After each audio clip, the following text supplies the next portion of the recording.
এখন যেটা করাবো সেটা হচ্ছে কি মিডল টার্ম। মিডল টার্ম মানে কি আমরা মাঝের রাশিটা তৈরি করবো, তাই না? তো প্রথম আছে কি 2a² + 6a মাইনাস কি 18 2, এটা কয় নাম্বার অঙ্ক? 11 নম্বর অঙ্ক। কি আছে 2a² +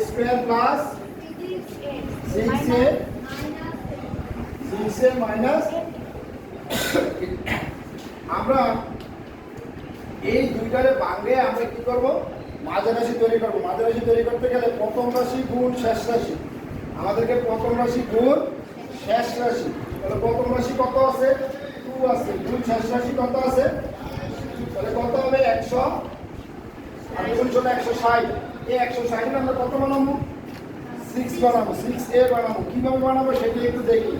না আমরা এটা যদি আমরা কত 2 দিয়ে করি 8 × 16, তারপর আবার 2 দিয়ে করি 4 × 8, তারপর আবার 2 দিয়ে করি 2 × 20, তারপর আবার 2 দিয়ে করি 10 × 20, তারপর আবার 2 দিয়ে করি 5 × 10। এবার দেখো এখান থেকে আমরা করি 2 × 4, 4 × 8, 8 × 16। যদি আমরা এটুকু করি তাহলে 8 × কত হয়? 16 আর 5 × 10। এর কত হবে? 6। আমাদের 6 আসছেনি। আচ্ছা, তাহলে আমরা এটা যেভাবে আছে এভাবে রাখি a² প্লাস, তাহলে আমাদের প্রথম হচ্ছে কত? 2 × 4, 4 × 8, 8 × 16। এই 16 মাঝে যেটা থাকুক এই একই করবো না, মাঝে এটার সাথে যা থাকুক তাই বসাই দেবো। m থাকলে m বসাই দেবো, a থাকলে a বসাই দেবো, p থাকলে p বসাই দেবো, যা থাকবে তাই বসাই দেবো। এখানে আর আদার্স কোনো কিছু করার দরকার নাই, চিন্তা করার দরকার নেই। তাহলে আমাদের কাছে কি আছে? a আছে, তাই না? তারপরে আমাদের কি হবে? -10a, তারপরে বাকিটা বসিয়ে দিলাম। এবার দেখো এগুলো যোগ করলে বিয়োগ করলে মাঝেরটা হয় কিনা? আমি কি বেশি লিখছি? এবার আমরা এই দুটা থেকে কি কমন যায় দেখি। কমন মানে কি ভাগ করতে পারি? এমন একটা রাশি দিয়ে এটারও ভাগ করতে হবে, এটারও ভাগ করতে হবে, যাতে একটারে ভাগ করা যায় আরেকটারে ভাগ করা যায় না, এমন রাশি নেওয়া যাবে না, এমন সংখ্যা নেওয়া যাবে না। তাহলে আমরা কত নেই? প্রথম 2 দিয়ে এটার ভাগ করে যাচ্ছে 2 নিলাম, সাথে এখানে এ আছে তাহলে এ নেওয়া যায়, তাই না?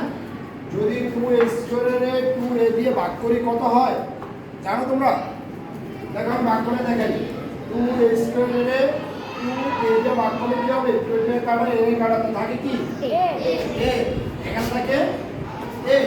এইটা সামনে কি আছে? মনে মনে একটা প্লাস আছে, প্লাসে প্লাসে মাইনাস, প্লাসে প্লাসে প্লাস।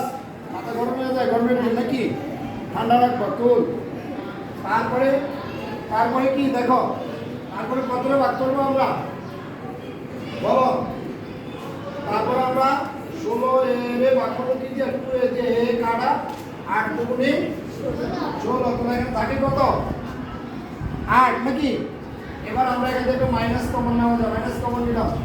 তারপর একটা কি 10 কমন নেওয়া যায়, কারণ 10 দিয়ে এটারও ভাগ করা যাবে, এটারও ভাগ করা যাবে। তবে এবার 10 এর যদি 10 দিয়ে ভাগ করি তাহলে কত থাকে?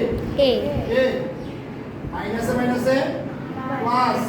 এবার 80 এর ভাগ করে 10 দিয়ে তাহলে কত হবে? 8। দেখো একরকম হয়েছে কিনা? যদি আমাদের এই দুইটা একরকম হয় তাহলে অঙ্ক হবে, আর যদি দুইটা একরকম না হয় তাহলে অঙ্ক হবে না। আমরা ক্লিয়ার এখানেই বুঝে নিব আমাদের অঙ্ক হয়েছে কি না, আমাদের অঙ্ক হবে কি না। আমরা একরকম হইলে আমরা দুই সাইডে তো একটা নিয়ে আসবো, a + 8 নিয়ে আসলাম, a + 8 নিয়ে আসলাম। তাহলে এখানে আমরা কত? 2। এখানে কত? 2a 2a। আর এখানে কত রয়ে গেছে? -10। কত রয়ে গেছে? -10। এটাই হচ্ছে আমাদের রেজাল্ট। আমরা কি বুঝতে পারছি? হ্যাঁ, আচ্ছা বুঝলে এই কি এই নিয়ম